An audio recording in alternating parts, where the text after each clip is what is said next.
Já estou abrindo a sala.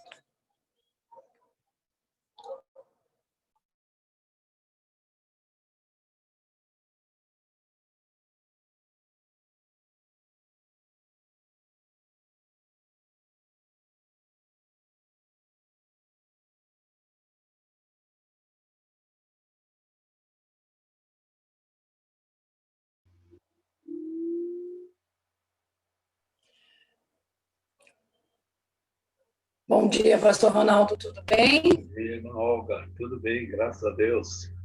Que bom, pastor, isso é E importante. esse gato aí, como é que é o nome do Ah, gato? eu tenho dois aqui. Ó, eu tenho dois aqui, pastor. Esse aqui é o Tigrinho e aquela ali é a Tuca. Tigrinho e a Tuca. O Tigrinho, ele não tem mais nada, é tudo Tigrão, porque ele já tem 11 anos. Olha. Tudo bem com o senhor, pastor? Tudo bem, graças a Deus. E a irmã, tudo bem? Tudo, pastor, começando a retomar algumas coisas novas agora, né? Certo. Vamos voltar a tentar fazer os presenciais dentro de um isolamento adequado, né? Certo. Porque a gente está preocupado, pastor, porque as informações que estão circulando não são verdadeiras, o senhor sabe disso, né? É verdade. Então, nós A estamos com o política caso. está fazendo... Estamos com eu acompanhei lá, o João Carlos está com Covid, pastor? Então, pois é, ele testou positivo, sabe? E Nossa, a pastor. esposa Mas dele ele está em também casa, pastor? está na casa dele. Mas ele está em casa? Está em casa. Bom dia. Estamos orando. Menos mal, né, pastor? Bom dia, pastor Wesley. Bom dia, pastor Ronaldo. Bom dia, pastora Olga. Amém. Bom dia, pastor. Tudo bem com o senhor? Graças a Deus, tudo bem. Trabalhando um pouquinho, isso é bom. É verdade.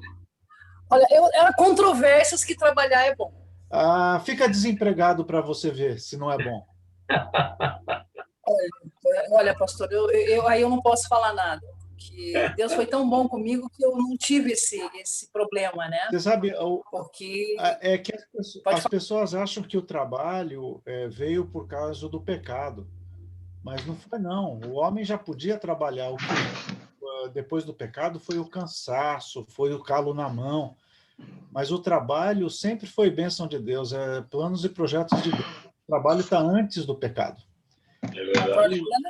Deus colocou o homem para cuidar do jardim, e a gente não entende isso, que trabalho é uma bênção. É verdade, pastor. A pessoa só vai entender que trabalho é bênção se passar por falta de emprego, por provações, que fala, puxa, eu poderia ter me esforçado mais.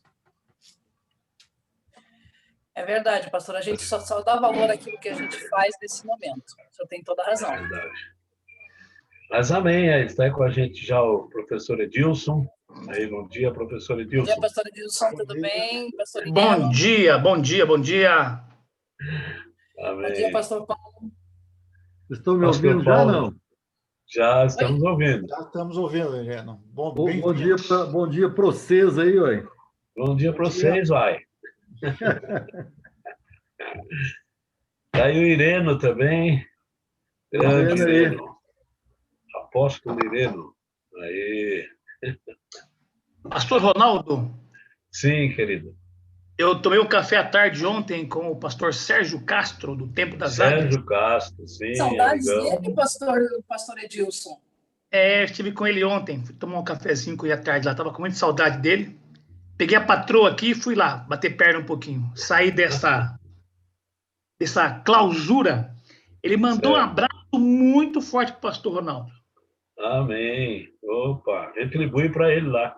Vamos ver se a gente consegue puxar o Castro para algumas quintas-feiras, está com a gente também, né? Gente da melhor qualidade. E ele gosta. Assina embaixo, pastor Edilson. Assina embaixo. Olha aí, ó. Não é tão bom quanto a mim, mas é gente boa. Olha, em termos de tempo, eu vou dizer uma coisa. Eu não tive tanta convivência com o senhor, pastor Ronaldo, mas com o apóstolo Sérgio de Castro foram alguns anos, né, pastor Edilson? Convívio direto, lado a lado, mas querido. Com certeza. Mas eu estou escrevendo um livro agora, sabe? Como me tornei o mais humilde da face da terra. Esse é bom, hein? A alma mais humilde. A alma mais humilde. A capa dele é escrita em ouro, entendeu? Opa! E com a tua foto aí, né? Com a minha foto. Ô, Irene, você assina embaixo meu livro lá, faz a... Ele faz o prefácio. Ele faz o Faz prefácio. o prefácio. Eu tenho uma pergunta para você, Ronaldo. Diga. Você é aquele que devia ou nós devemos aguardar outros?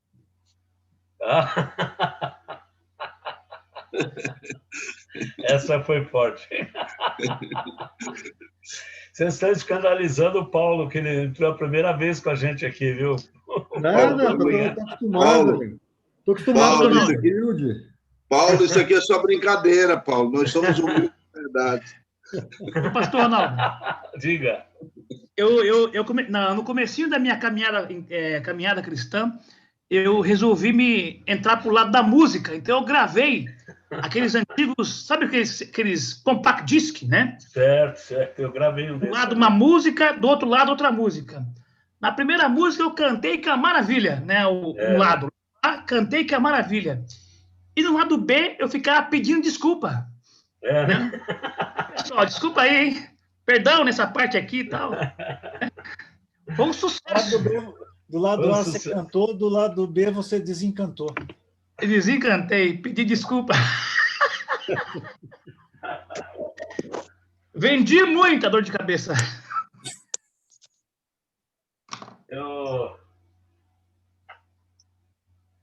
Aí o Ronaldo inteiro, rapaz. Atleta. Eu ia pegar o CD que eu gravei aqui também.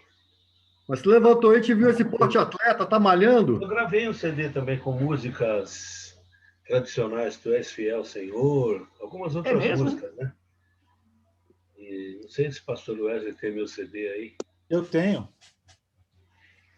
Opa, eu não tenho não, pastor. Então pode caminhar aí. O meu filho é produtor, né? Produtor musical, meu filho. Certo, é que o CD esgotou, sabe? Eu fiz 10 e... Conseguiu vender rápido? Consegui. Não, foram doações, entendeu? Quando eu começo a cantar, o pessoal começa a chorar, sabe? De dó. Meu Deus. Nada, o CD do pastor Ronaldo está muito bom. Uma hora eu vou... Para quem não tem, está perdendo a oportunidade, viu? De chorar. Eu tenho, hein? Eu tenho. Quando a pessoa manda para mim assim, eu estou muito fechado, não consigo chorar, eu dou um CD. Eu dou um CD de presente. Ai. Ô, Paulo, a primeira parte aqui é jogar a conversa fora, viu? Não, é conversa boa. É quebrar o momento aí, né? Deixar ele mais leve. Muito bom. Deixar mais leve. Turma tá chegando aí. O pessoal está chegando. Daqui a pouquinho, eu convidei o pastor Paulo hoje. Depois ele vai se apresentar aí, o trabalho que ele tem feito e o que Deus tem dado para ele. Mas está aqui, o Irene você já conhece, né, Paulo? Conheço. Sara, nossa terra. Isso. A irmã Olga, ela é do Instituto Dunamis. Conheço. E trata muito com capelania, né? Uhum. E ela aqui hoje está... Conheço bem a Olga, mas conheço o Dunamis. Ah, tá. Certo. Está fechado o seu microfone, Olga. Pastor Paulo, eu lhe conheço aproximadamente, eu acho que há uns 15, quando o senhor estava na Bethesda. Olha, primeira passagem minha aqui.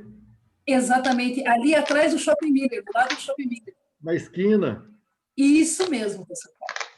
Depois nós fomos para o Baldino do Amaral com a Minta de Barros.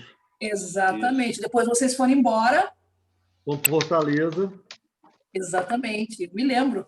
E retornamos em 2016 para trabalhar com a instituição de acolhimento de crianças. Exatamente. Em situação de risco e vulnerabilidade.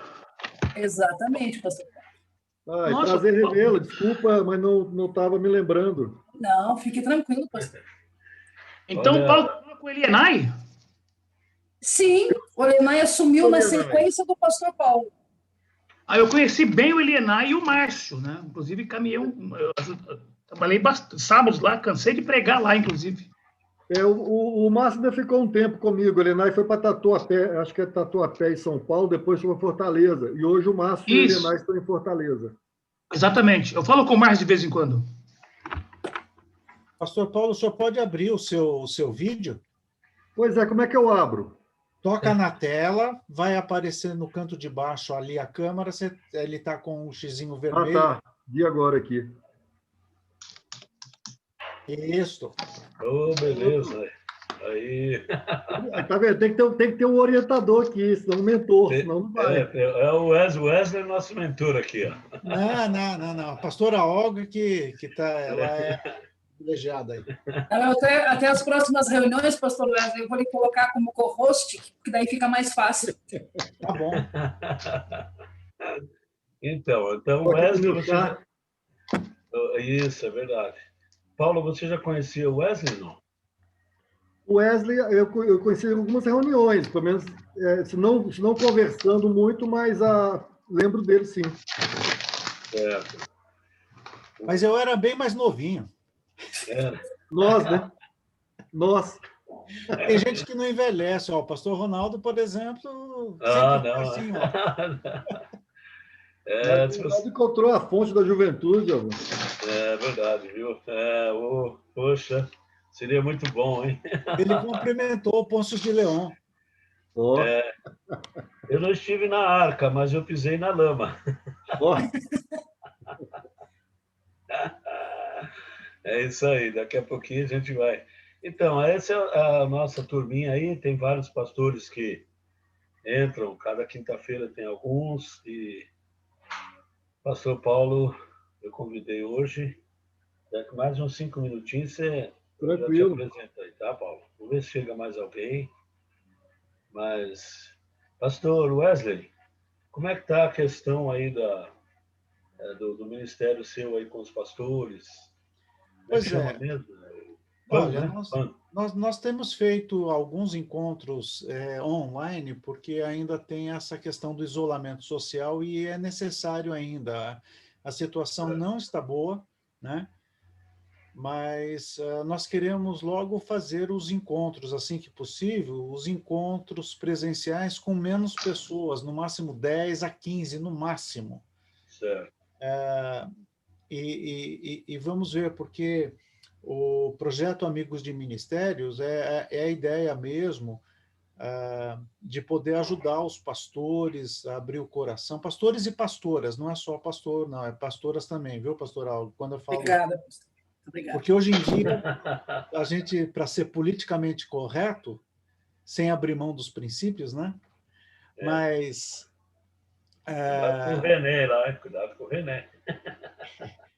Não, nós queremos, porque, por exemplo, os pastores denominacionais, nós estamos trabalhando mais com pastores interdenominacionais, né? Porque os denominacionais, dentro da própria estrutura, eles também não abrem o coração, porque tem medo de julgamento e tudo mais. E nós criamos um ambiente propício para que as pessoas falem das suas alegrias, mas também das suas tristezas, dos seus pontos fortes e dos seus pontos fracos. E a gente ora um pelo outro. Mas isso tem que ser mais presencial, porque online não tem como trabalhar mais profundamente essa situação, né? Então, nós estamos esperando ainda e nós queríamos fazer este ano ainda um aqui em Curitiba, né? Mas nós estamos achando essa questão do isolamento ainda necessário e eles estão abrindo só por causa da eleição, eles não estão preocupados com a população. A situação está grave, ainda está grave aqui em Curitiba, né? E agora, por causa das eleições, eles estão abrindo mão de tudo e tudo mais, e ainda não seria a hora ainda, né? Então... Mas nós vamos esperar, e nós queremos contar com os pastores, se puderem, para a gente fazer esse encontro. Talvez, em vez de fazer os 3 dias que são programados, a gente faça um dia só, né? E, inclusive cuidando da refeição. Tem todas essas questões aí que são, sabe, de proteção, protocolo, mas vamos orar para que a gente possa fazer um encontro presencial nesse sentido de cuidar um do outro, né? De amigos. Não tem ali, não tem somos todos irmãos em Cristo, não tem questão de pastor, apóstolo, profetas, são irmãos em Cristo que vão se ajudar mutuamente. É isso aí, pastor. Amém, amém. Então, é muito importante essa aproximação nossa, independentemente de nossa denominação, seja lá da nossa eclesiologia, teologia, que a gente trabalhar no nosso eu, né? Na nossa vida. Nós somos pessoas, né? E na terça-feira eu tive uma experiência interessante, porque eu faço parte também aqui do pessoal do Bairro Alto. Então, online eu estou entrando com eles ali. Mas na terça-feira eu acordei assim com um sentimento de tristeza, sabe? Uma coisa assim, muito ruim. E na convivência com os irmãos lá, pude abrir meu coração e orar, e chorar com eles, oraram comigo, e me sinto bem, sabe? Às vezes, a gente tem pessoas amigas na igreja, que a gente pode abrir o coração também, e até, eu não sabia até por que da tristeza em si, né? Mas eles oraram comigo, foi muito bom. Então, reafirmar sempre essa posição, aí pegando o gancho do pastor Wesley, essa posição nossa aqui com a nossa reunião, que não é uma reunião com qualquer outro objetivo, mas a gente, lógico, você não precisa, se não tiver liberdade, de abrir o que está acontecendo com você, mas pelo menos a gente pode orar. Tá? Na terça-feira eu fui muito consolado, sabe? Quando foi no culto à tarde, eu já estava diferente, Deus já tinha movido o meu coração, desabafei um pouquinho também com os irmãos lá no culto à tarde, e até hoje eu não sei o porquê exatamente, eu tenho algumas ideias do que estava trazendo tristeza, mas a oração dos irmãos foi muito importante. Então eu gostaria que a gente pudesse orar também, agora, né, depois eu vou passar a palavra ao pastor Paulo, pelos pastores, enfim, da cidade. Você conhece algum pastor que está com problemas, coloca aí diante de Deus. Vamos orar pelo nosso querido João, né? João Carlos Amaro, pastor com a gente aqui também na live sempre, e tem feito um trabalho evangelístico ali na Vila Guaíra, e vamos estar orando por ele. Ele testou positivo, já coloquei aí no grupo, a esposa dele não está bem, uma filha também, mas nós vamos orar, vamos pedir a graça de Deus. Amém? Eu gostaria de fazer essa oração, e você coloca aí pessoas que você conhece, coloca diante de Deus agora, principalmente pastores, né? Vamos orar então. Pai, nós te agradecemos, Senhor, porque podemos ter esse momento, esse instante muito importante, embora não estejamos assim pessoalmente, podendo abraçar os nossos queridos, nossos companheiros de trabalho nessa cidade, ou mesmo em outra cidade, outro país, que tem acompanhado essas lives. Senhor, recebe nossa oração agora, nosso pedido de comunhão fraternal, de amizade, ó Deus, de companheirismo, de intercessão um pelo outro, ó Deus, e una-nos mais e mais em Ti, independentemente do que pensamos, do que agimos, mas que Teu Espírito Santo possa fazer com que a unidade do Espírito, a bênção do Espírito esteja sobre nós através da unidade. Senhor, nós também Te louvamos pela vida do pastor João Amaro, ó Deus, pela sua esposa Rosângela, pelos seus filhos. Pedimos, Senhor, que Tu continues a derramar a Tua bênção ali naquele lar. Sabemos que eles já estão com o sangue do Cordeiro nos umbrais dos corações deles. Ó Deus, e que toda essa pandemia, todo esse vírus maldito não tenha poder sobre a vida do pastor João, e os pastores estão sendo lembrados aqui, ó Deus, que estão sofrendo com esse vírus maldito. Ó Deus, estende a tua mão de poder e dá experiências gloriosas para ele e para todos os pastores e famílias que estão sofrendo com essa pandemia. Ó Senhor, dá-nos orientação, dá-nos, ó Deus, inteligência, sabedoria, para não irmos nas ondas políticas, ou sejam, qualquer outras ondas, ó Pai, e possamos estar seguros em Ti, Senhor, nesse momento de pandemia. Ó Deus, toma, Senhor, cada nome que está sendo lembrado pelos irmãos agora aqui, na Tua mão, Senhor, toma diante de Ti, ó Pai, em nome de Jesus. Amém. Amém. Glória a Deus. Amém. Muito bem, pastor Paulo, meu amigo, Opa! tem estado com a gente lá na nossa pequena comunidade, né, pequena em número, mas o pastor tem nos abençoado bastante lá, e eu tenho recebido as poesias é um poeta, né? Acho que ele acorda fazendo poesia, passa o dia fazendo poesia, e dorme e sonha poesia, no outro dia se levanta e já está com outra poesia. E ele tem dado palestras, tem abençoado os pastores, né, com o seu trabalho. Eu gostaria que o próprio Paulo pudesse ter a liberdade de dizer o que Deus tem feito na sua vida e aí qual o ministério que você tem exercido, né, e depois, então, deixar uma devocional para nós. E já agradecendo que peguei o Paulo ontem aí, era 7h da noite, né? Muito obrigado, Paulo. Aí eu que agradeço, Ronaldo, assim, agradeço a abertura, né? Sei que é um ambiente que vocês cultivam, já que falou de jardim, que jardim tem que ser cultivado.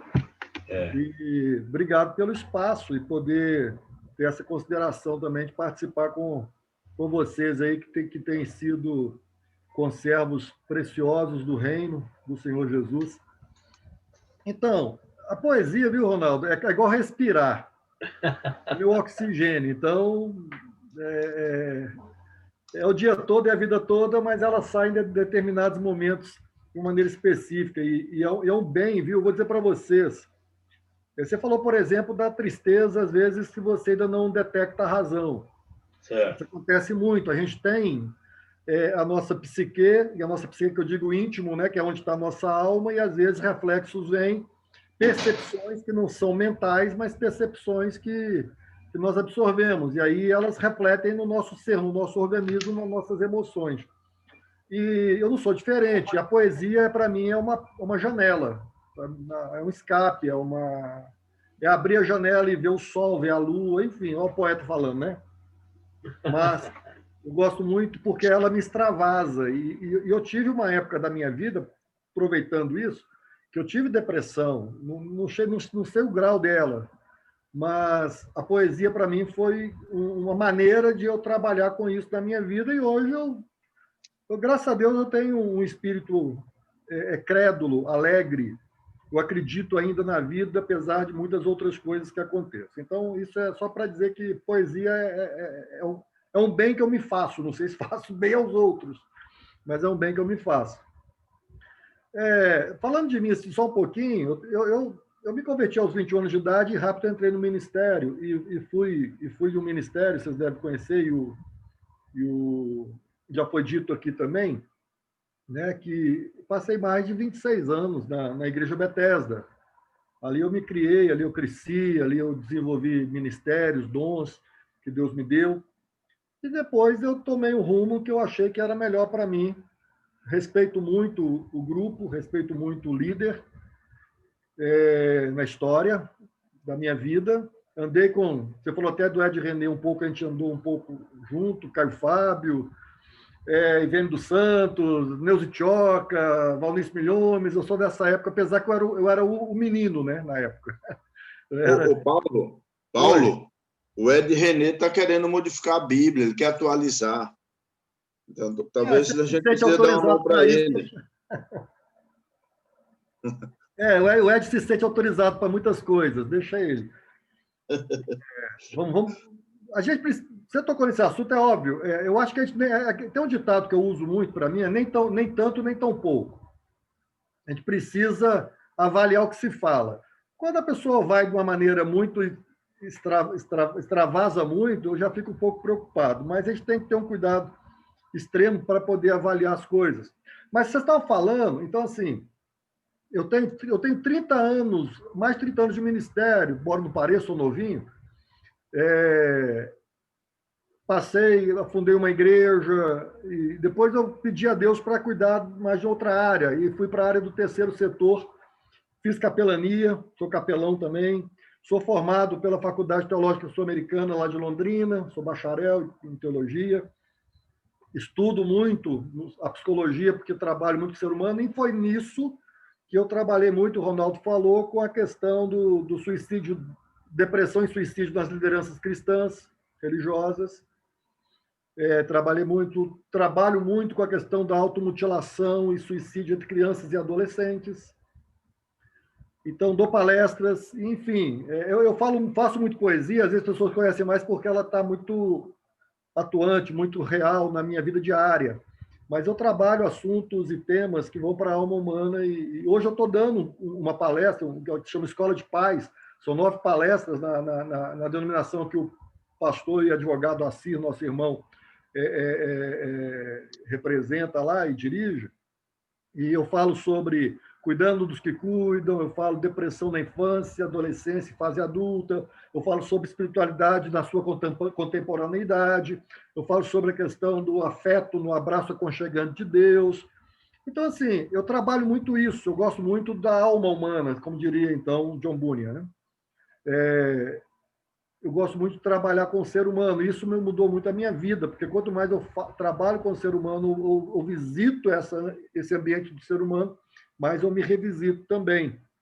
E aí que eu queria trabalhar um pouquinho hoje com vocês, pensar um pouco, a gente bater um papo, porque vai falar de jardim. Jardim era um pouco o tema que eu quero trabalhar mesmo, por causa de uma certa dicotomia que a Bíblia demonstra para a gente, e na história a gente vê que o ser humano ele está num ambiente, mas ele tem que cultivar um outro ambiente dentro desse ambiente. Então, a Bíblia fala assim, só para a gente pegar um versículo aqui, não só para pegar, porque o versículo é pertinente, que está lá em Gênesis, capítulo 2, versículo 15, que diz assim: tomou o Senhor Deus o homem e o pôs no jardim para o lavrar e o guardar. Eu acho interessante essa questão, e isso mexe muito comigo, do jardim que Deus coloca o homem, porque o homem está na terra, o homem está na criação, o homem está em tudo, está inserido no todo, mas Deus coloca ele peculiarmente em um lugar. Ou seja, você foi criado por um todo, uma dimensão bem transcendente, mas eu preciso que para que você transcenda, eu preciso que você se encontre, se cultive, se entenda. E eu acho que é aí que o homem peca muito. O homem quer ganhar o mundo e perde a alma. O homem quer alcançar muita coisa, até ministerialmente falando, teologicamente falando, religiosamente falando, mas perde sua alma. E tem muitos pastores, líderes, pastores, porque seria um gênero, vamos dizer assim, ministerial. Então, mas perdem a alma, estão perdendo a alma, estão ganhando muito. Às vezes são grandiosos em nome, são grandiosos em ministérios, repercutem poderosamente em denominação, são abastados hoje financeiramente, estão tranquilos, mas perderam a alma. Mas não é só com esses que acontece isso, também com aquele que nem alcançou tudo isso, pode acontecer pela sua ambição, pela sua vontade, pela sua demanda diária de querer alcançar alguma coisa na sua vida ministerial, na sua posição social. Então, esse é o grande questão. Você está no todo, mas existe uma coisa que faz você em essência, que é a sua alma, que é o seu espírito, que é o seu ser, que é a sua conexão com o Senhor do todo. E aí é que é a grande situação. É interessante pensar nisso no seguinte aspecto. Santo Agostinho, quando escreveu A Cidade de Deus, ele coloca uma dicotomia. São duas cidades que refletem no mesmo ambiente, ou no ambiente do todo. Ou seja, a cidade de Deus, na verdade, é uma referência para a cidade dos homens. O lugar onde você cultiva com Deus tem que refletir no lugar onde você anda com os homens, onde você desfruta, onde você colhe, onde você projeta a si mesmo, onde você se envolve, se relaciona. Ou seja, Santo Agostinho coloca que a cidade de Deus é o ambiente para a alma humana, a cidade dos homens é o ambiente para a relação humana. Se a gente não tiver essa ideia da dicotomia, a gente se perde, porque a gente se deixa levar por um lado só. Por exemplo, vamos pensar aqui o que seria um fanatismo, quando você é inserido por essa chamada cidade de Deus, esse lugar espiritual, e esquece que você está inserido no mundo, aí você se perde.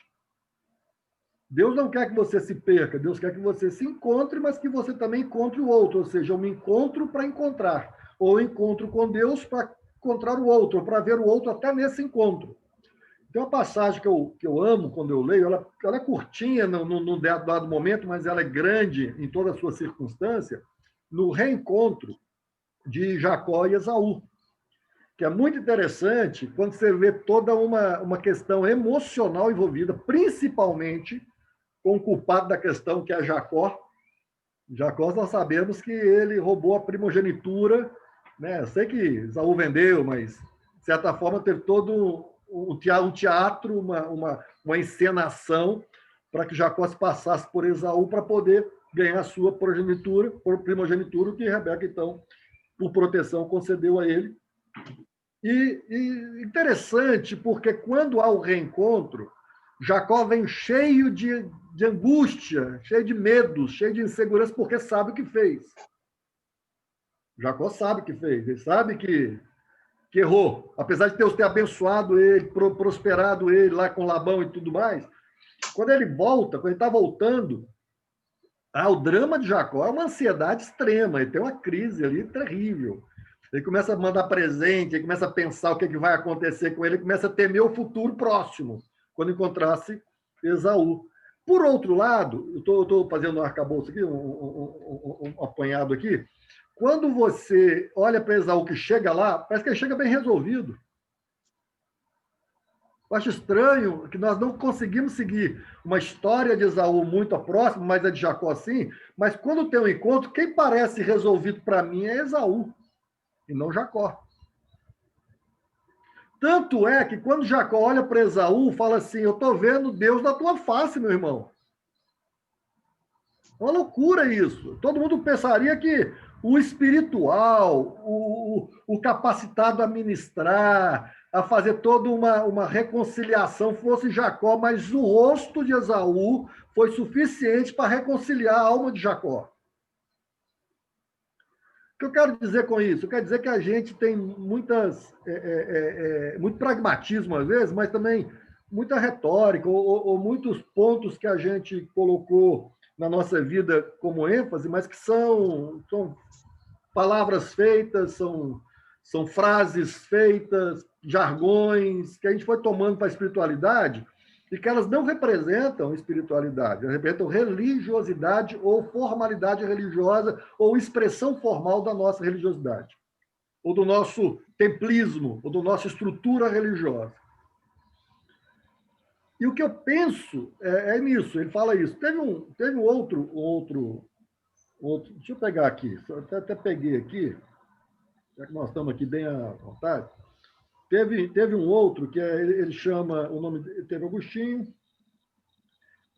o nome dele é difícil, por isso eu estou pegando, é Trotsky.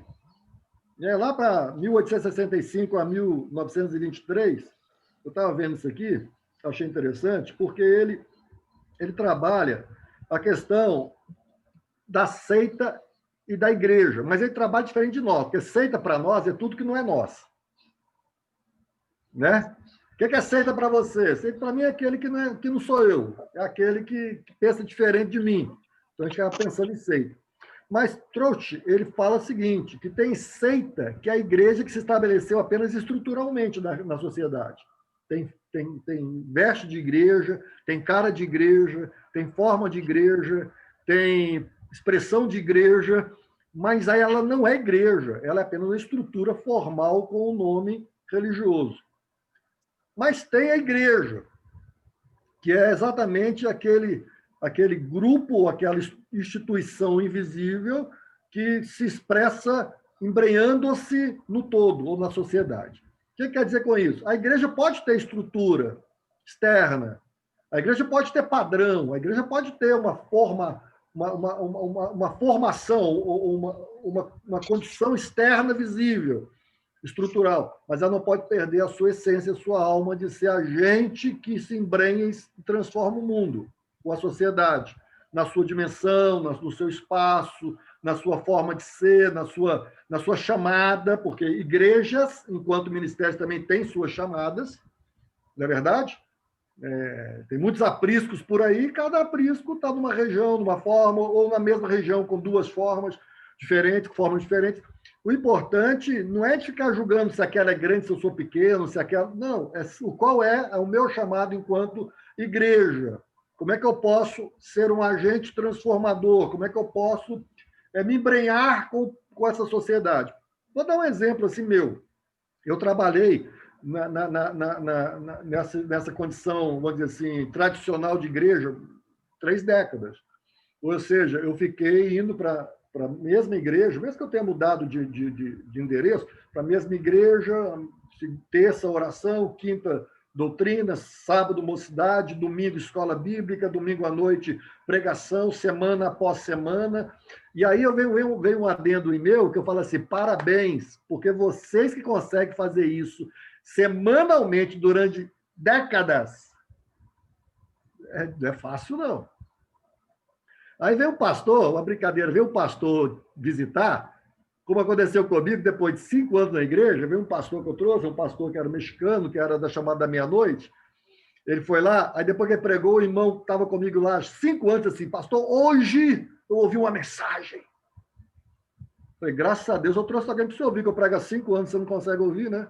Complicado. Mas é assim, a gente prega, ninguém ouve. Aí vem um, né, com o Bernard Johnson, da época, o nosso saudoso Bernard Johnson, que pregava uma mensagem 365 vezes ao ano, no bom sentido, porque ele viajava muito, então ele acabava fazendo várias cruzadas. Então, assim, você traz uma pessoa que tem aquela mensagem daquele dia, daquela hora, e vai embora. Agora, quantos de nós, muitas vezes, tivemos que trabalhar alguma situação que ficou difícil quando alguém passou e pregou na nossa igreja? Como é que você faz? Pastor, você não pregava aquilo, por que pregou isso? Como é que é? Quem está com a razão? Então, só um adendo, que assim, eu celebro os pastores que têm que estar dioturnamente trabalhando com a igreja local ou ministérios locais. Então, isso para mim é pacífico. Mas nós temos que saber, então, meu chamado foi esse. Mas um dia eu estava orando e falei, Deus, eu queria mudar. Eu queria expandir mais. Eu queria extrapolar as paredes denominacionais. E se o senhor quiser, não precisa nem me colocar em outra congregação. Eu quero ir para cuidar de alma. E comecei a ir para o terceiro setor. Comecei aí. Desde 99 eu já trabalhava com crianças vítimas de violência, eu e minha esposa. Mas aí eu fui me inserir realmente num projeto de 4 anos com crianças vítimas de violência, abandono, ou seja, em vulnerabilidade em situação de risco. Mudou mais ainda a minha vida. Mudou mais a minha leitura, nada daquele que diz que quer tornar outra, ajudar a ineficiência bíblica, né? Tem, como você falou aí, né, Irene? Tem gente que quer ajudar a ineficiência bíblica, tá? Não é isso. Mas muda o nosso discurso quando você trabalha direto com a alma sofredora. Aquelas frases de efeito, pragmáticas, elas perdem muito sentido para a gente. Quando você encontra, como o pastor Ronaldo falou aí, nosso querido irmão Ronaldo, amigo, cantor, poeta, ele é poeta também, viu? Porque quem canta é poeta. Então, fala, tem muita gente com dor profunda no coração, subindo em púlpito, trazendo sorrisos plásticos, palavras de efeito, angústias que estão lá guardadas, ele não consegue, então, expressar, ele tem que falar palavras de ordem, palavras de força, palavras de ânimo, palavras de vitória, palavras de você é vencedor, em Cristo, ninguém toca a minha tenda. Tá. Você sabe que um dia desse, um pastor de São Paulo, deve ser um ano já atrás, pastor de São Paulo, de uma grande igreja, não vou nem dizer nome, que eu posso ficar comprometendo, mas eu sei a história. Ele acabou, uma igreja grande, lotada, milhares de adeptos lá, de de membros. Ele mandou a família, deixou a família em casa e foi dar uma volta, foi até um viaduto de São Paulo e se jogou e se suicidou. Nossa, um culto, todo mundo dizia que foi um culto fantástico. Mas aquele que estava ali no púlpito não estava tão fantástico assim, estava muito complicado. O que eu quero dizer é isso. Então, se você não cultiva esse outro ambiente, como é que você vai estar no ambiente externo? Tem um escritor teólogo americano, deixa eu ver se é ele aqui. Ele chama Newburgh. Ele trabalha alguns pontos importantes sobre a questão da nossa espiritualidade ou da referência existencial enquanto corpo de Cristo, igreja de Cristo. Então, ele trabalha o seguinte: vamos pensar o mundo como um ambiente cultural, um ambiente que tem a cultura. Então, tudo é cultura. Não estou dizendo que é culto. Culto é alguém que estuda, alguém que se aprimora, alguém que se aprofunda, alguém que pensa com mais profundidade. É um culto. Lê muito é culto. Mas é cultura. O mundo tem cultura. Cultura da sua época, cultura que se move, cultura que se reflete, enfim, tem cultura. Ele trabalha o seguinte, a igreja, vamos pensar assim, a igreja contra a cultura. Às vezes, a gente pensa que ser igreja é ser contra. Isso é ruim. Às vezes, a gente é contra, sim, mas como qualquer um é contra, em situações que ferem princípios, valores, ou situações que vão mexer com ou destruir a sociedade, o ser humano, a fé, enfim, tudo, a gente é contra. Mas a gente é a favor de muita coisa. Então, a igreja não é meramente a do contra. É interessante, porque eu vim da origem, não eu nasci na Bethesda, assim, meu primeiro início de fé, mas a Bethesda veio da Assembleia de Deus, então a gente andou muito com isso. Tem coisas pitorescas, como, por exemplo, quando a gente colocou o retroprojetor. Alguém lembra do retroprojetor? É da minha idade. Então, quando a Bethesda colocou o retroprojetor, a igreja Assembleia de Deus dizia que nós estávamos com fogo estranho dentro do templo. Fogo estranho. Como é que vocês colocam a luzinha na parede para passar lá, projetar a música lá para a gente cantar? Fogo estranho. Passou o tempo, ela era do contra. Passou o tempo, eu fui num evento lá na Assembleia de Deus, dessa que eu estou falando, e o pastor estava com PowerPoint e uma caneta de laser. Eu falei, tá vendo? Então, quer dizer, não é... Calma, não é ser contra porque sem razão. Então, nós temos que ter cuidado, porque muitas vezes nós somos contra sem razão. Somos contra porque não fomos nós que pensamos, não fomos nós que realizamos. Você lembra que uma vez um falou para Jesus, Jesus, tem gente aí pregando, não anda com a gente, vamos mandar ele parar? Mas por quê? Por que mandar ele parar? Você está a favor da gente, não é contra a gente. Então, a igreja tem que começar, a igreja tem sempre que analisar o posicionamento com a verdade, com a razão, com a virtude, com o valor, com o que é certo, independente de onde venha. Independente de onde venha. Nós não somos do contra. Nós temos uma posição que encontra, inclusive, vozes e lugares aí nesse mundo que correspondem a ela. Então, nós temos que fortalecer a nossa voz sem ser contra. A outra coisa que ele coloca, que eu acho interessante, que é a igreja como parte da cultura, no sentido agora sim, você encontra na sociedade igreja, mas a gente tem que ter um cuidado de não sermos apenas um nome ou uma expressão isolada que quer se manifestar na sociedade.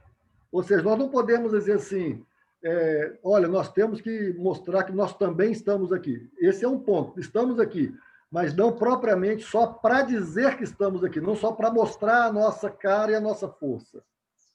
Esse é um ponto que é tênue, que é sensível. Eu estou aqui, mas como eu estou aqui? Eu estou aqui, mas para que eu estou aqui? Eu estou aqui, mas qual a minha expressão no aqui? Isso é muito importante. E aí entra a questão da espiritualidade contemporânea, porque às vezes nós queremos trazer, e eu respeito todos os pais, toda a história da igreja, mas nós queremos reproduzir a história de 1500, 1800, 1900. Nós temos que entender que nós estamos no século XXI, em 2020, e estamos no meio de uma pandemia. Tudo bem, nós tivemos a peste bubônica, a peste negra, acontece né? A espanhola, a gripe espanhola, aquela época, cada um viveu o seu momento, mas no nosso momento, e tirando a pandemia, o que é que tem a nos chamar ao mundo? John Stott fala assim, escreveu um livro, ouça o espírito e ouça o mundo. Eu li esse livro, gostei demais, né? Nosso querido, saudoso John Stott, um dos maiores teólogos desse século. Então, eu tenho que ouvir Deus dentro do mundo que eu estou. Não do mundo que foi, do mundo hoje.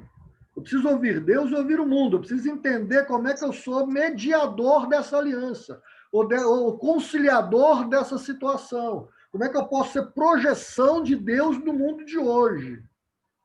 E certamente, me permitam, eu não vou ser projeção de Deus no mundo de hoje como foi Martinho Lutero. Um respeito imenso a Martinho Lutero. Amo ouvir Castelo Forte ao nosso Deus. Amo. Mas Martinho Lutero foi uma expressão para lá, apesar de que ele me deixa subsídio para hoje. Mas como é que eu sou hoje? O que o mundo requer hoje da igreja? Por isso que Atos dos Apóstolos não tem fim. É o único livro da Bíblia que não tem fim, Atos dos Apóstolos. Continua, desenvolve. Então, quando eu falei da dicotomia, eu falei que nós temos que entender isso. E aí, então, esse teólogo que chama Newbold, ele fala que tem que ser igreja na cultura, transformando a cultura. Nesse sentido, sendo um agente transformador, como todo mundo deveria ser. Então, nós não podemos ficar retrógrados, nós não podemos ficar atrasados, nós não podemos ficar... A igreja tem que ser uma igreja de vanguarda, ela tem que pensar uma sociedade melhor hoje, como ela faz isso. Ela tem que pensar a sociedade hoje, como é que eu faço? Por exemplo, pandemia. Poucas igrejas, eu falo com propriedade, leio muito, conheço muito, mas poucas igrejas estão trabalhando feminicídio, aumentou muito a pandemia, 18 mulheres são abusadas no Brasil, se eu não me engano, alguns minutos. Crianças sofrem violência doméstica, tá certo? Estão se automutilando. Eu dei a primeira palestra, eu vou falar aqui porque eu não vou citar nome, só um exemplo. E é claro, esse exemplo é palpável.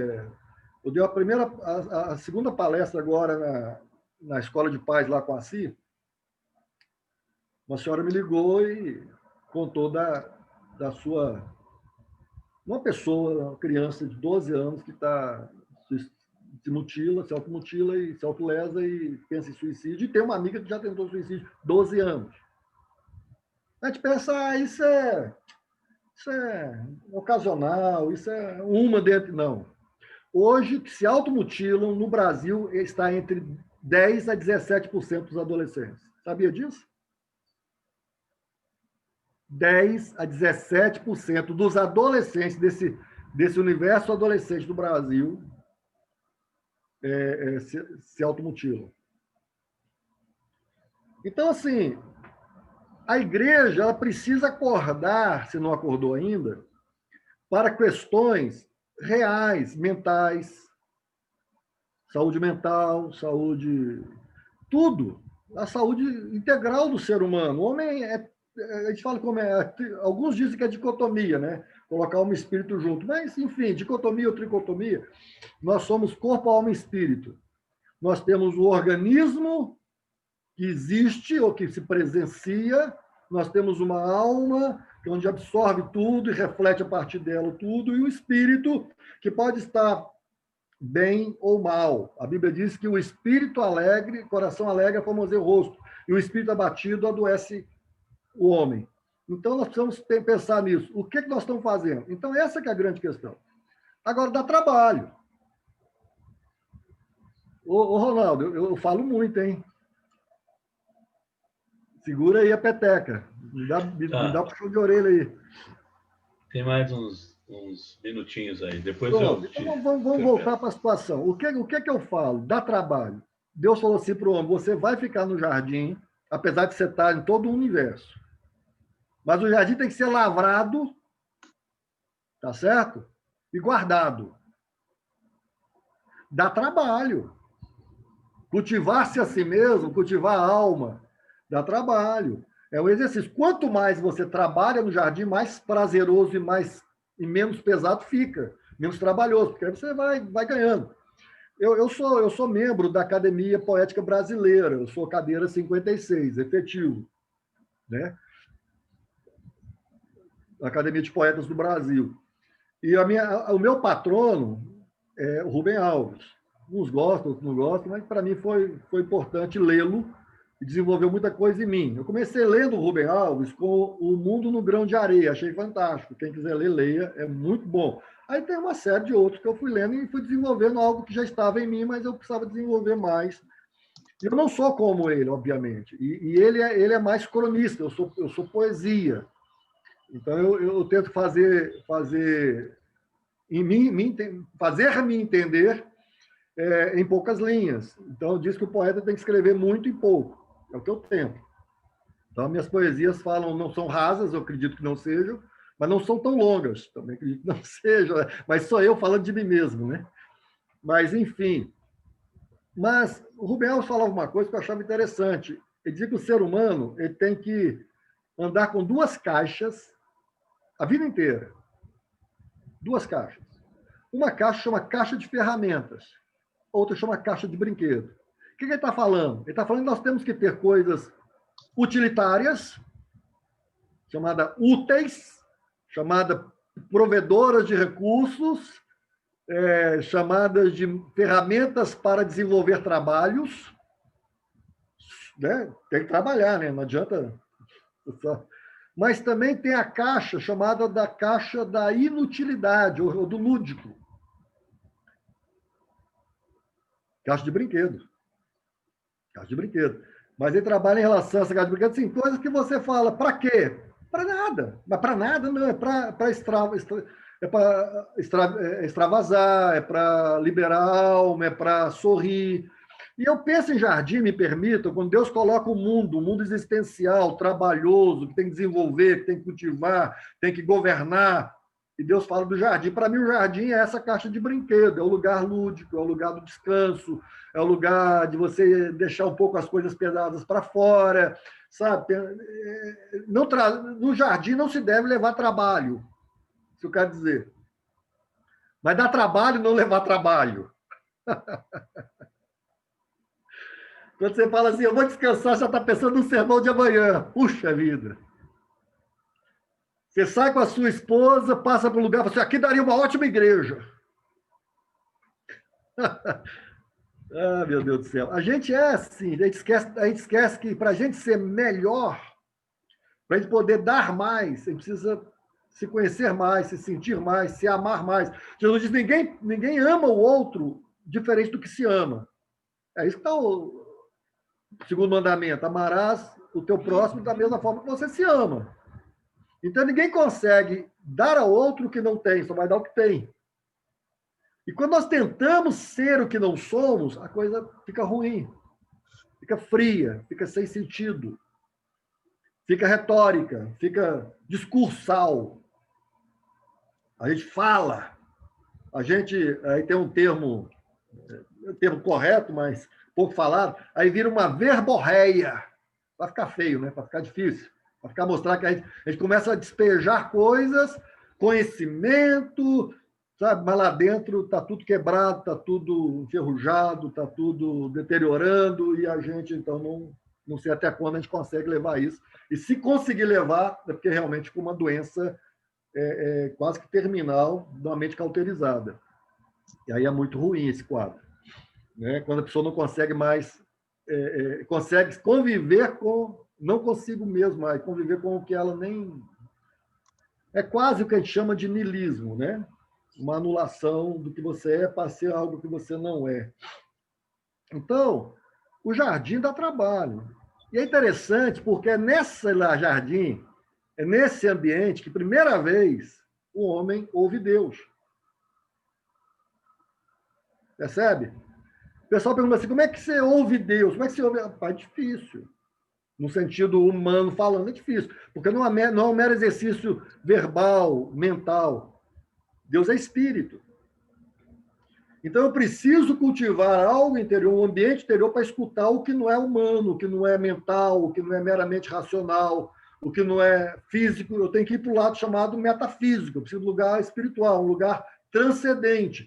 E não é longe, é aqui dentro. Eu não tenho que fazer como os que saíam ao deserto, né? Os ermitões, os contemplistas, né? Que Nouwen fala muito deles, eles têm o seu valor. Henry Nouwen. Leia Henry Nouwen, queridos. Leia Henry Nouwen, pelo amor de Deus. É muito bom para reflexão. H-E-N-R-Y. Nouwen, se não me engano, é N-O-W-E-N. Nouwen, alguma coisa assim. Henry Nouwen. Leia. Espiritualidade no deserto. Vou dar uma dica ainda. Espiritualidade no deserto. Leia. É muito bom. Vale a pena. Tá? Abstraia-se de onde ele veio, qual foi a religião que ele mais... Abstrai-se disso. Vá atrás de entender, de ler, de ouvir outros. Não ouça só aquilo que você quer ouvir, que você gosta de ouvir, ou quem você sempre ouve. Ouça outros. Mas, enfim, quando você cultiva interiormente o seu jardim, que dá trabalho, você começa a ter percepções diferentes. Até, digo eu, percepções mais humanas. A gente tem que ter cuidado, porque a religião parece que faz da gente super conhecedores de tudo, capazes de tudo, discernidores de tudo, entendemos de tudo, porque nós somos religiosos ou líderes espirituais. Quando você entra nesse jardim, primeiro o seu ambiente, cultiva, dá trabalho, tem que parar, tem que se abstrair. Quando eu comecei a fazer a faculdade teológica sul-americana, o primeiro professor meu foi o Jonatas Menezes, amo muito, querido. Ele falou, a primeira frase que ele falou para a gente foi essa aqui. Para você poder andar aqui na Faculdade Teológica Sul-Americana, você vai ter que fazer um exercício, vai ter que se abstrair de tudo que você aprendeu até agora. Não é desaprender, entenda bem. É não trazer aquilo em cima de você que você não consiga ouvir o outro. Tem gente que, até pastores, viu, que vão para aconselhamento, pastores e pastoras. Acho que mulher até escuta um pouco melhor, mas pastores e pastoras, que escutam o aconselhamento já querendo dar a resposta. E nem lê a alma, e nem procura ouvir. Eu tive um caso, que foi, em alguns casos, eu aconselhei muito na minha vida, aconselhei não, ouvi muito, né? Eu não sei se eu nem sei se eu consegui dar conselhos. Mas uma vez entrou uma jovem na igreja, eu estava no dia de semana, de manhã na igreja, dando plantão lá, trabalhando, a pessoa que estava aberta, bateu lá na porta, uma das pessoas da igreja atendeu, o pastor está aí, tá, foi falar comigo, entrou, sentou-se na minha frente ali, na mesa, né, cadeira em frente à mesa, nós chamamos no Ceará birô, né, e sentou-se ali. E aí falou, pastor, eu já passei por N igrejas e nenhuma delas conseguiu trabalhar comigo e a maioria diz que não tem condição de cuidar de mim, que meu pecado não tem jeito. O pecado não tem jeito. O pecado, ninguém sabe lidar com ele. Eu virei para ela, sem que ela continuasse, assim, você veio aqui me ferrar? Ela, você veio aqui me ferrar. Você acabou com a minha fé. Mas por quê? Porque se não tem jeito do teu pecado, não tem jeito pro meu. Estou me iludindo. Ela desabou a chorar. E foi contar a história dela. E ela conseguiu contar a história dela, nós conseguimos andar 1 ano, ela foi para uma casa de recuperação do que ela vivia, porque ela tinha que se afastar de certas companhias, e ela seguiu o caminho da fé. Eu podia muito bem dizer, não vai ser difícil, o seu não é, procure outro. Por que procure outro? Eu não consigo, não falo nem como pastor, é como alma humana, ser empático com a outra alma humana, porque quando eu vejo Deus da empatia, muito mais eu vejo a encarnação como uma empatia do que uma questão do Deus encarnado só. Deus encarnado. Nele habitava a plenitude do Deus invisível. Verdadeira, a verdade maior, Jesus é Deus. Mas quando Jesus vem, ele não toma sobre si, não usurpa isso. Ele vem como: eu te conheço, eu sei o que você sente, eu venho te ouvir, traga para mim o teu peso, vamos compartilhar o fardo, o jugo. Então eu vejo Jesus empático, então eu vejo um Deus empático. Eu sei a tua dor, eu estou aqui por causa dela, eu também quero compartilhar do que você está vivendo. Eu quero ser uma forma, uma motivação da ajuda que você vai poder ter para poder dar superação e mudar o teu rumo. É isso que eu vejo em Deus. Então, quando eu estou no jardim, e o jardim é um ambiente neutro, tá certo? O jardim é um ambiente neutro, no sentido de que ali só entra flor, só entra passarinho, só entra a brisa do jardim, o aroma. Então, eu preciso trabalhar aquilo que não é trabalho. Eu preciso cultivar aquilo que não é para gerar sucesso. Eu preciso cuidar daquilo que é essência, que é vida, para que eu possa cuidar de vidas. Lembra que Paulo falou para Timóteo? Cuida de ti mesmo e da sã doutrina. Você pode pensar que é tudo uma coisa só, não é. Cuida de ti para que você possa entender a doutrina seja sã, sadia em você, para que essa doutrina e você que a carrega possa alcançar aqueles que te escutam e eles possam ser salvos. Infelizmente, tem muito lugar que se chama religioso, mas as pessoas estão morrendo. A gente tem que falar, gente. Falar só, florear, sabe? Não dá, não dá. Né? A gente sei que tem um livro, esqueci agora o nome do autor, embora eu conheça, que é A Igreja, o Lugar Mais Seguro do Mundo. Né? Eu sei que a igreja é um ambiente, no sentido, vou pensar assim, no sentido cristão, no sentido ideológico, divino e até filosófico humano, é um lugar para ser bênção. Mas, infelizmente, a igreja não está sendo para todo mundo um lugar seguro, por culpa da gente, do ser humano. Quando a gente fala, por exemplo, de violência e abuso sexual contra crianças, vai ver estatística dentro da igreja. Quando você vê opressão e violência contra a mulher, vai ver estatística dentro da igreja. Por que fechar os olhos e fechar os ouvidos? Fechar os olhos, fechar os ouvidos é porque fechou o jardim. É porque não está cultivando as verdades divinas, universais, reais, essenciais na vida humana. Está cultivando muita outra coisa, mas não está cultivando alma. E é interessante, porque quando você fala em alma, Mateus fala, né? O que adianta o homem ganhar o mundo inteiro e perder a sua alma? E Mateus fala no sentido que ele é. Mateus é o quê? Mateus era um coletor de impostos, trabalhava com money, dinheiro, e muito. Aí ele fala, o que daria o homem em troca da sua alma? Ele está falando de troca, está falando de valor. Então, Mateus fala isso. E o famoso português lá, Antônio Vieira, uma vez fez um grande sermão, inclusive diante da majestade lá do rei de Portugal, que o homem sabe dar valor a tudo que é bem material, mas não sabe dar valor à sua alma. Tanto é que ele vende a alma ao diabo. Imagina, hein? Isso lá no Antônio Vieira, 200 anos atrás, falando para a corte portuguesa, louco, né? Mas ele falou. Então, nós temos isso. Mas Lucas, ele trabalha também esse tema. Ele fala, o que adianta ganhar o mundo inteiro e perder a sua alma? Só que ele, em vez de falar o que dará em troca o homem por sua alma, ele fala assim, por que o homem machucaria a si mesmo? Essa que seria a interpretação. Faria mal a si mesmo. Perder a alma é fazer mal a si mesmo. E, infelizmente, quando você faz mal a si mesmo e leva isso para o mundo, você faz mal a quem está perto de você, a quem te ouve, a quem se comunica. Por isso nós temos tantos problemas relacionais. Quem está mal resolvido interiormente torna problemática as suas relações exteriores. As suas buscas, os seus sonhos, tudo fica mal, porque ele está mal resolvido.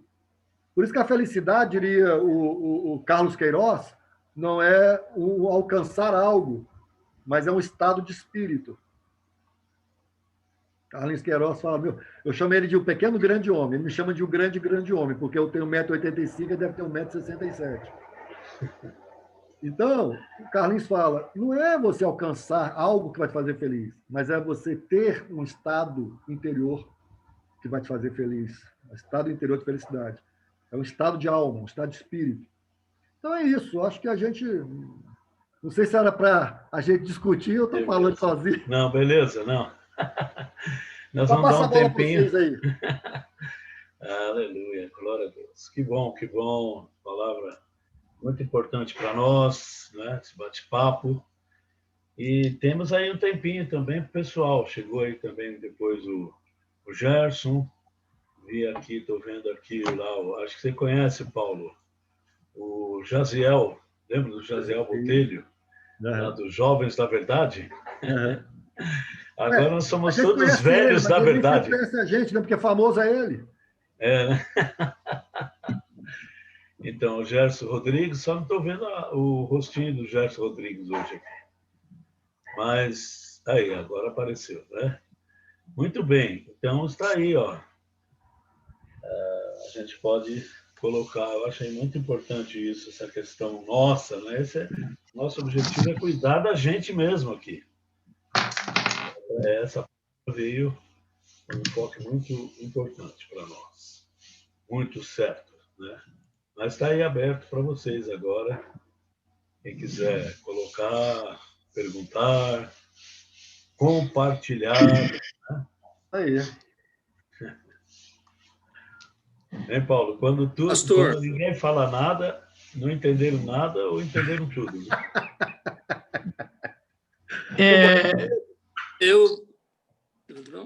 Paulo. Quem vai aí? Estou aqui, não sei se tem alguém me falando, o Gerson? Acho que é o Gerson, depois você entra aí, Edilson. Ok, sem problema. Beleza, vai lá, Gerson. Senhor Paulo, eu não sei bajular, e se tivesse que bajular, o senhor já tinha me recolhido. É o último dos amigos lá de Jó. Mas eu me lembro de tê-lo conhecido lá na Igreja Betesda, quando eu fui no Alto da 15, estava lá e... Isso. Quem me convidou foi o meu colega, advogado também, grande advogado. Neto da Alegrave? Exatamente. Foi meu advogado, meu professor na pós-graduação. Na verdade, eu fiz academia da Escola da Magistratura do Direito do Trabalho aqui, e ele foi meu professor. Muito bom. Fui aluno do Rubem Alves, no Seminário Teológico Presbiteriano. Na verdade, eu fazia uma matéria com ele. Muito bom. Bom lembrar do Carlinhos Queiroz também, lá da Fortaleza que ele está, né? Fortaleza. Igreja de Cristo. Na verdade, ele disse que ele é da igreja, ele é da igreja Anglo-Metopenta de Cristo Batisteriana. Jesus, mas, assim, o senhor deve ter também... O senhor nascido aonde? O senhor não disse onde nasceu, mas... Sou mineiro, Belzonte. De Belzonte, né?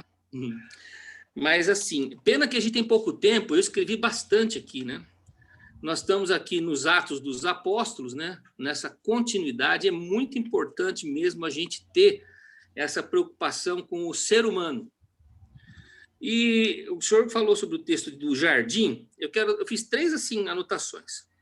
O homem foi expulso do jardim. A grande pergunta do ser humano: quem eu sou, de onde vim, para onde vou, e aí vai aqueles o que, para onde, o que fazer. Tem algum jardineiro? Quem é esse jardineiro, né? Essa é uma pergunta, né? Não sei se talvez o senhor responda tudo numa só. Aí vem aquela questão de Esaú, que era vítima, enquanto Jacó era infrator, né? E eu perguntava, quem é que realmente está preparado? O senhor colocou quem parecia estar mais preparado ou não. E aí eu entro na terceira e talvez já venha a resposta junto, e eu gostaria de ouvir a sua opinião. Meninos ou mal resolvidos? Aí o senhor falou bastante. Travou. Frases de efeito. E eu penso que a questão muito grande no nosso meio é que, às vezes, as pessoas já estão decanas no corpo. Eu já, não parece, mas eu vou fazer 80 anos. Vai, né?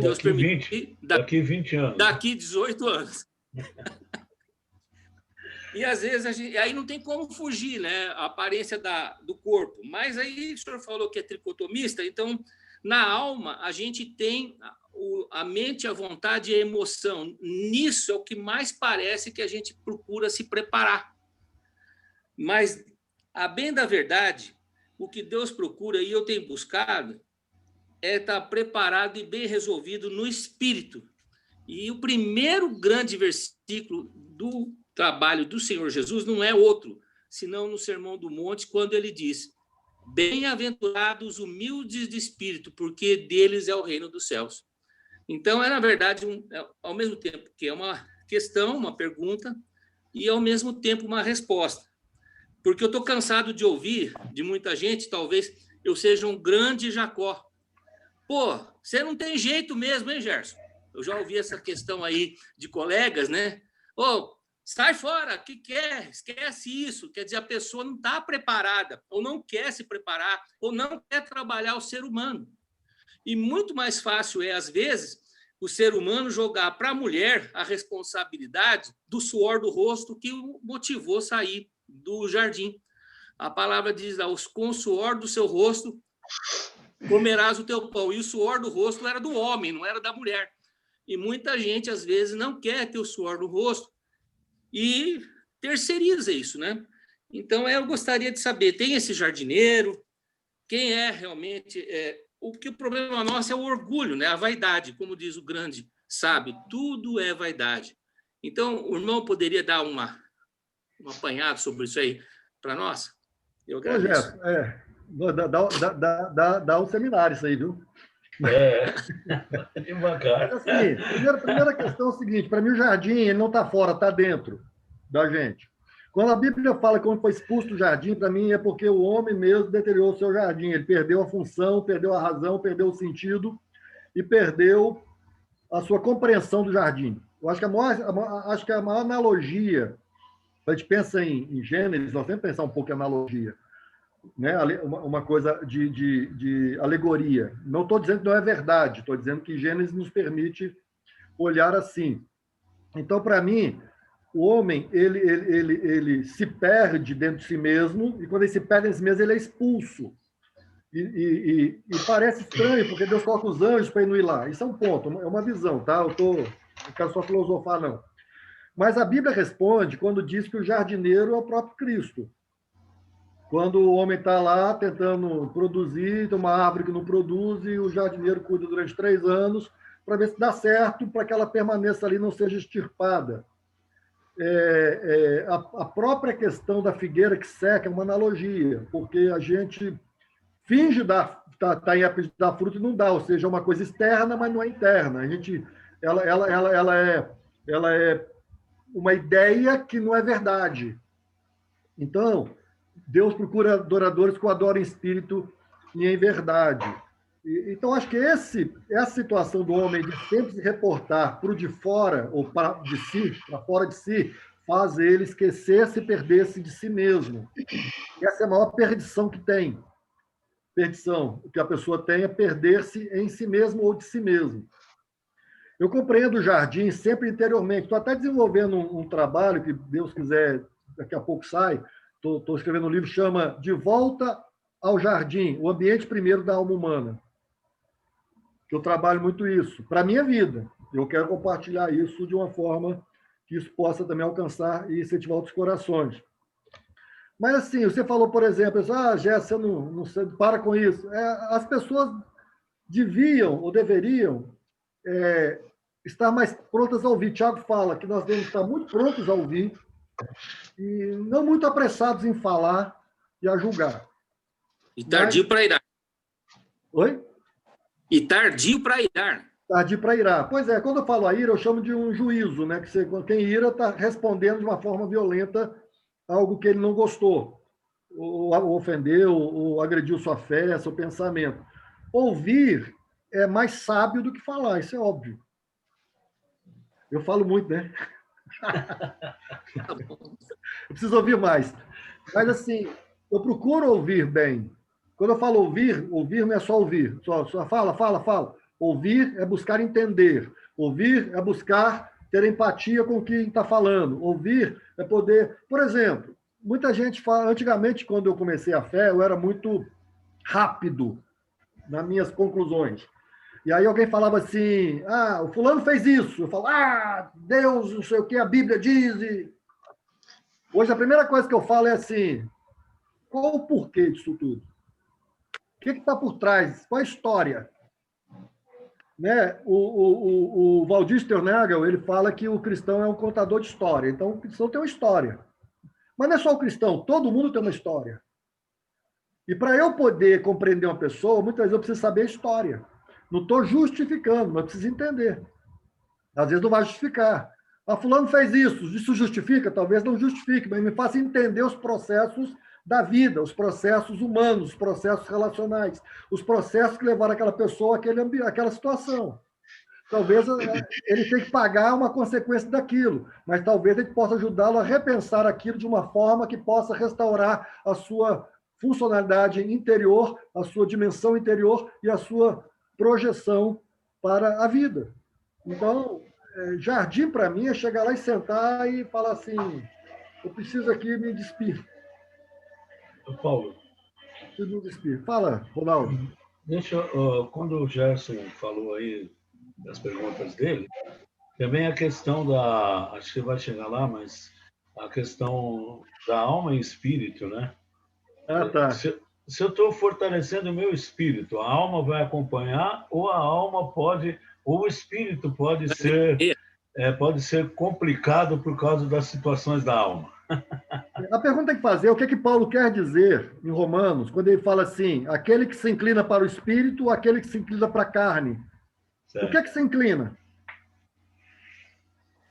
É o eu, a alma do cara que está no meio, a disputa é da alma. Então, essa alma tem que estar bem resolvida, Gerson. Porque ela só vai se inclinar para o espírito se ela entender que o espírito é a razão de saúde dela. Se ela não entender isso, ela vai achar que o corpo é o extravasar de tudo que ela precisa para alcançar a felicidade. Aí o homem vai para o dinheiro, para o sexo, para o poder, porque ele acha que aquilo está a vida. Aí não está, aí ele perde a alma. O espírito é a essência, é a fonte. Então, por exemplo, quando eu me inclino para o espírito, e isso é graça de Deus, Deus me projeta isso, Deus me mostra isso. Eu me converti sozinho no apartamento quando eu tinha 21 anos lá em Fortaleza. Eu estava sozinho. Ninguém em Fortaleza me pregou o evangelho. Eu nunca tinha entrado numa igreja evangélica, a não ser uma vez que eu cheguei na porta para chamar umas irmãs minhas que estavam na primeira igreja presbiteriana de Belo Horizonte, que fica ali onde tinha uma loja chamada Rei dos Brinquedos. Eu fui lá, o papai está chamando vocês, vamos embora. Eu nunca vi. Quem me inspirou, quem me cultivou foi minha mãe. E começou com revistas em quadrinhos de Paulo e Pedro. Ficou lá dentro. Quando eu me ingressei em caminhos tortuosos, fui para Fortaleza, jogava basquete, joguei no Minas Tênis Clube, no Mackenzie, joguei no Cruzeiro, infelizmente, que eu sou atleticano, mas joguei no Cruzeiro. Joguei no Náutico, joguei no Líbano, e eu era um semi-profissional, mas eu comecei a ganhar dinheiro, comecei a achar bacana a vida, e com 20 anos de idade eu tive uma experiência com Deus, sozinho no meu apartamento. E ali, naqueles dias, foram 7 dias, eu tive uma experiência onde eu ia dormir, e eu vou abrir para você, eu usei entorpecente e tudo, então eu ia, por mais que eu tivesse tomado coisas, experimentado coisas. Quando eu ia dormir, eu me deitava. Antes de eu dormir, eu fechava os olhos e eu via um compartimento. Nesse compartimento tinha algumas prateleiras. E quando eu olhava para as prateleiras, estavam vazias. E uma voz dizia para mim assim, Paulo, essas prateleiras são as fases da tua vida até hoje. Me mostra os teus troféus. Eu não via nada. É como se tudo que eu fizesse até então era em vão. Eu começava a chorar. E no 7º dia, me permito, não é nenhum tipo de, como é que chama, numerologia, né? Nem apologia ao adventismo. Nenhuma. Mas aí, naquele dia, Deus se manifestou para mim no apartamento. Como? Não adianta explicar, porque crê quem sabe crê, quem não sabe não crê, é da gente. Isso é coisa de Paulo e Saulo, né? É. Então, naquele dia, eu tive um encontro com Deus e ele falou para mim que me amava e podia mudar minha vida. Eu disse, o Senhor mudar minha vida, eu não sei como vou te seguir, porque eu não conhecia, não era religioso de igreja, eu era religioso de uma compreensão social, vamos dizer assim. Mas minha mãe me ensinou muita coisa. Eu falei, não sei como eu vou te seguir, mas eu vou te seguir. E ele mudou minha vida. Já fazem 83 para cá. Então, 21 anos, eu estou com 58, vão fazer 37 anos. Não é isso? Então, o que eu quero dizer com isso? Deus, por isso que eu não olho para as pessoas do mundo como se elas estivessem alheias, porque não está na igreja que eu estou, não está na denominação, ou no pensamento teológico que eu estou, porque Deus ele vai além, ele ama o ser humano, e todos são dele nesse sentido. E aí Amém. ele ilumina, pá! Aí o cara se ilumina, a moça lá, a senhora, seja quem for, e aí percebe que ali está, no momento, toda a razão da felicidade humana. Amém. Tá certo? E aí, o Edilson fica aí. Isso. Paulo, eu Muito ouvindo bem. você, viu, Paulo, eu te ouvindo aqui, me veio um turbilhão de emoções, passado, lembrando de bons amigos. Você falando aí da sua história na igreja, Bethesda, eu lembro com muito carinho da família D'Alegrave. Inclusive, na minha sala, né, eu tenho um quadro muito grande, e esse quadro foi o último quadro que o João D'Alegrave, pai do Neto, pintou. Olha aí. Eu tinha um grupo familiar na casa da Marilda, esposa do João. Eu Foi fui ali lá que... com você. Foi comigo lá, então. Eu tive lá um grande grupo, um grupo muito querido. O Neto começou a caminhar nesse grupo. Eu trabalhei com o Eduardo, né, o Eduardo D'Alegrave, muito tempo. Foi um tempo assim muito precioso na palavra de Deus. Então, ouvindo isso, a gente lembra do passado bem legal, né? Aí você falando sobre metafísica, e eu confesso, Paulo, eu sou apaixonado pela metafísica, né? Eu gosto muito de Platão, Santo Agostinho, Kant, enfim. Eu escrevi um material, inclusive, você falava de Volta ao Jardim, eu escrevi um livro chamado de A Volta para Casa. Legal. Eu falo, casa, o livro está aqui, inclusive, ó. Casa, para mim, é essa expressão maior do ser, aquilo que eu sou. Né? É onde os meus dramas acontecem, né? Onde as minhas neuras acontecem. E muitas vezes nós ficamos preocupados com a horizontalidade da fé, eu acho, e tem que realmente ficar esse nosso lado com Deus, mas esquecemos da lateralidade, esquecemos da comunhão com o outro. E aí a gente trabalha com o acusismo, né? O apontar o dedo, achar que nós somos a sentença definitiva de Deus para o outro. Isso cria um amargor na igreja. Realmente, nesse sentido, a igreja se perde. Por quê? Ela se assume como dona da verdade, sendo que ela também precisa de tratamento, porque ela não se entendeu muitas vezes. E você falando de Agostinho, eu lembrei de um texto clássico dele, cara, Solilóquios. Tem muito a calhar com o que você fala, e Agostinho, no capítulo 12 do Solilóquios, ele diz o seguinte: agora me diz, por que queres que vivam e permaneçam contigo teus amigos a quem amas? E o próprio Agostinho responde: para buscar, através da concórdia pura e desinteressada, o conhecimento de Deus e da alma. Deste modo, aqueles que chegassem primeiro à verdade poderiam anunciá-los aos outros. Ou seja, a preocupação nossa está ligada a partir da minha reflexão que eu faço de mim, quem sou eu, né? Que eu me encontro em Cristo. A partir desse momento, então, eu trabalho com a lateralidade. Eu compreendo a alma do outro. Me resolvo primeiro. Eu sou um abacaxi a ser desembulhado, enfim, tirar essa casca toda, me entendendo como eu sou, e aí eu posso, então, partir para o outro, né? A grande questão é que nós fazemos muitas vezes o contrário. Queremos atentar para o outro sem estabelecer aquilo que nós somos, né? Essa mensagem, muitas vezes, que tem que ser de dentro para fora, ela acaba sendo de fora para dentro. Enfim, a gente cria uma grande confusão, né? Agradeço muito pela tua palavra, né? Que realmente Deus possa continuar te abençoando muito e você seja bênção para ser abençoador ainda mais. Prazer enorme te conhecer. Prazer, né? E é isso aí. Pode dizer, quando você fala Muito isso, bem. que realmente aí falta da gente o comprometimento com o outro. E quando falta comprometimento com o outro, a gente se isola. Exatamente. Exatamente. Muito bem, pessoal. Que bênção, viu? Que maravilha. Isso aí, acho que nós estamos alcançando nossos objetivos, estamos nos curando, estamos nos ajudando mutuamente. O pastor Wesley teve que sair por causa do horário, também o Jaziel, né? O Jaziel é candidato a vice-prefeito de Arujá. Olha aí. Eu ia perguntar para ele aquela fumaça lá em Arujá, que estavam queimando as matas ontem lá, né? Mas ele teve que sair. Não sei se vocês viram no noticiário, mas eu fiquei preocupado se ia queimar a casa dele lá também, porque tem um seminário lá, né? Mas nós vamos... eu também tenho que sair agora. Pastor Ronaldo, rapidinho aqui. Pois não, diga. Você lembra ele falou a questão da pedofilia na igreja, né? Você lembra da semana passada, quando o Tiago falou desta questão da identificação de pedófilos dentro de uma igreja grande em Curitiba? Exatamente. Professores, né? Pessoas exatamente, que professores de crianças. As crianças. Parece que 30%, né? Se não me engano.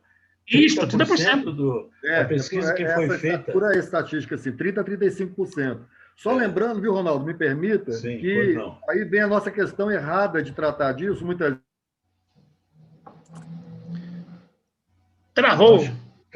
Travou você aí, Paulo.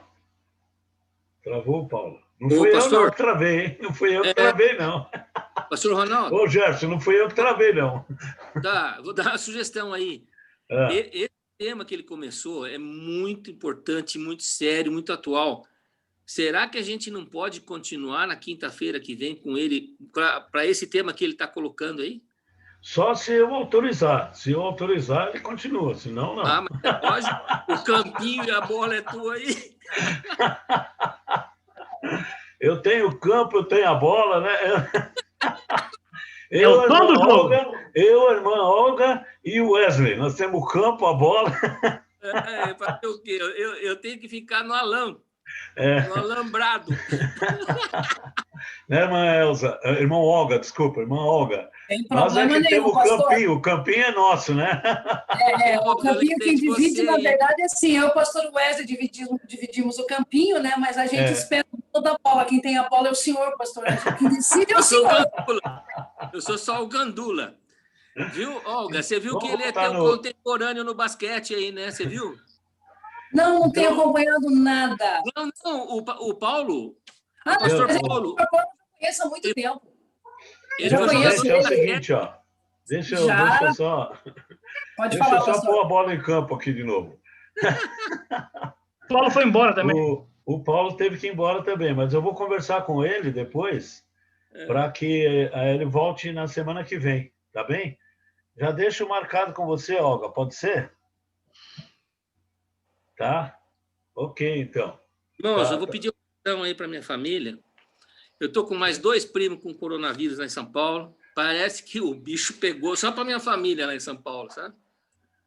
Não, só um minutinho, Gerson. Pode continuar. Pastor, é o seguinte, eu vou estar passando para o pastor, eu vou colocando o pastor, tanto o senhor quanto o pastor Ronaldo, o pastor Wesley, como co-host, tá? Porque às vezes de manhã, não que eu não estivesse lembrando, eu estava aqui olhando o horário, mas eu estava atendendo uma pessoa.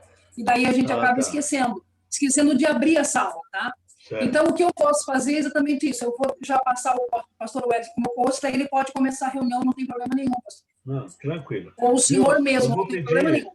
Eu vou pedir, irmã Olga, que você continue um pouquinho, tem que sair, mas tem um pedido de oração do Gerson, se mais alguém da irmã, ora e termina para nós, por favor.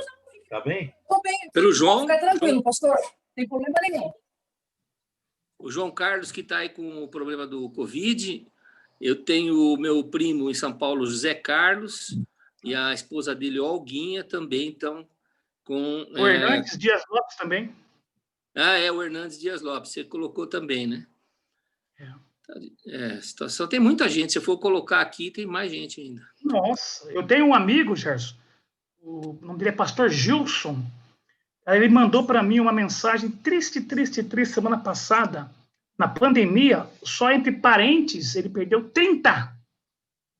Esse Gilson aqui de Curitiba? Curitiba. Ele perdeu 100 primos, tal, né? Tio, vô. Inclusive o pai dele, ele perdeu 30 pessoas. Não é o Gilson Celeste, não, né? Não. Pastor Edilson, eu estou atendendo uma família, tá? Através da Secretaria de Saúde, que a gente está fazendo acolhimento às famílias enlutadas. Uma senhora de 62 anos, ela perdeu em 30 dias um marido e 4 filhos, gente. Meu Deus. Como é que você vai consolar, como é que você vai acolher uma pessoa assim? O detalhe é, aquilo que foi falado no começo, até o pastor Wesley comentou, as notícias não estão sendo divulgadas, gente, por causa da política. Passou o dia 15 de novembro, nós acreditamos que vem a bandeira vermelha para Curitiba. Pois é. Se a gente não orar, a gente já tem orado. Imagine se a gente não se cuidar, pastor Edilson. Exatamente. E a minha grande preocupação, sabe qual é, pastor Edilson e pastor Gerson? É que nós, como igreja, estamos sendo culpados disso, porque a gente não está fazendo o nosso papel. Eu tenho discutido com vários pastores sobre isso, eu sei da importância das igrejas estarem abertas, mas, infelizmente, as igrejas que abriram não estão sendo prudentes. O comércio também não. Eu tive uma experiência que foi o meu segundo... Não, mas aí é que está, pastor. É verdade, você tem razão. Está difícil demais. Uns dias atrás eu tive aí um derrame espiritual, emocional, que disseram que eu tive aí, né? Não sei o nome daqui. Sequestro. Vocês acreditam que eu fui na agência do Banco Santander, aqui perto de casa, Edilson, aqui na Nunes Machado, Kennedy. Com a Kennedy, e estava tudo quase que parando, lotado de gente, e não tinha álcool em gel. Todo mundo digitando no painel e não tinha álcool em gel. E aí eu fui querer reclamar, o cara falou assim, não, o álcool em gel vem de São Paulo, para o banco aqui, e a maquininha nossa quebrou, nós temos que esperar vir o técnico, vir arrumar. Eu falei, vocês vão, por causa de R$5, vai no supermercado e compra o álcool em gel para pôr para essa turma aqui. Tinha idoso recebendo lá, entrando dentro da agência e não tinha álcool em gel. Eu chamei a polícia, eu estou aqui... O São Paulo está voltando, tá? Eu chamei a polícia, eu liguei para o 156, eu liguei para 3 canais de TV.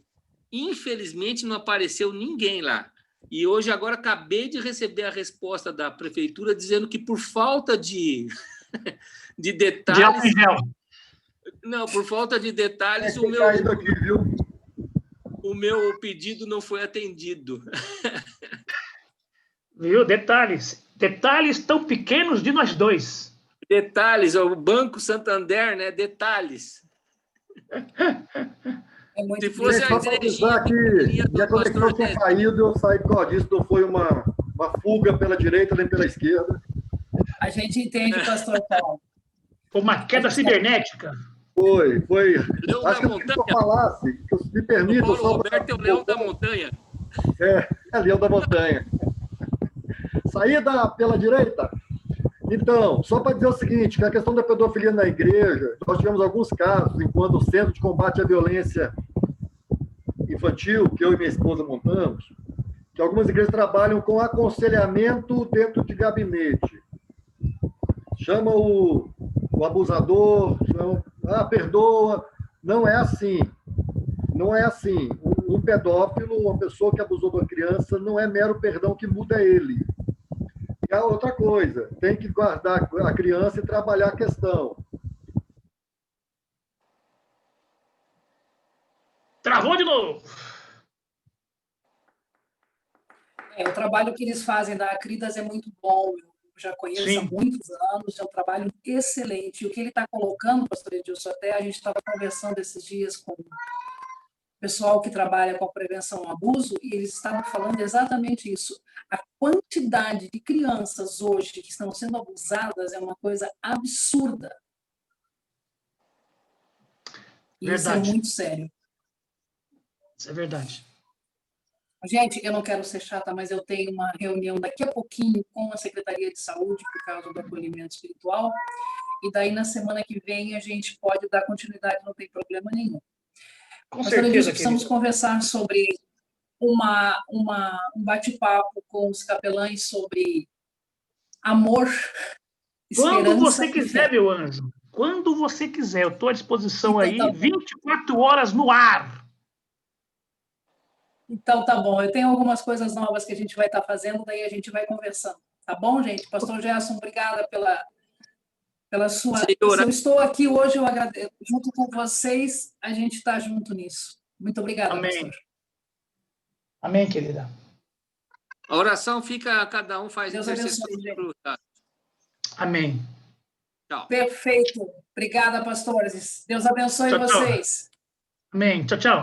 Tchau.